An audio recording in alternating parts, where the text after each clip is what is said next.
And the EMA admitted this officially, and we have a letter from the EMA. It was the 18th of October 2022 that the EMA really gave us the answer. And Dr. Kirchner has this answer, black on white from EMA.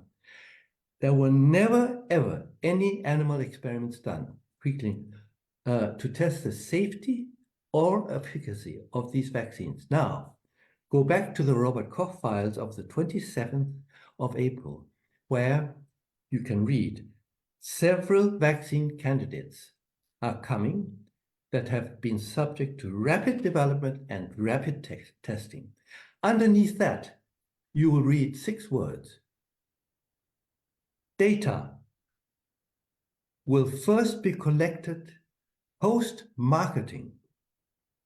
Data will first be collected post-marketing on humans, meaning that they have used humans as experimental animals, okay? Not 10 or 20, but millions. Millions. And you cannot accept this. Okay, so you advocate legal action based on these documents. Of course. Not only that. So first in Germany, I imagine. No, the world. Look, the whole world was in the same state. Because if the Robert Koch Institute planned this with the Paul Ehrlich Institute, of course, Holland did the same thing. Of course, because they did not have any more data than Robert Koch. How could they? It was the German product, okay? No one could have had any data. Now, wait. The next thing that makes this a very clear case is the discovery of the DNA contamination by Kevin McKernan. And I do not tire to say that alone should have stopped this whole vaccine business a year ago, and it did not. And for that, the governments around the world are liable, because it is clear that also your Dutch authorities were responsible for checking whether that was true or not. And now, as I hope everyone in Sarajevo knows, those results have been reproduced by Koenig and Kirchner. They are published.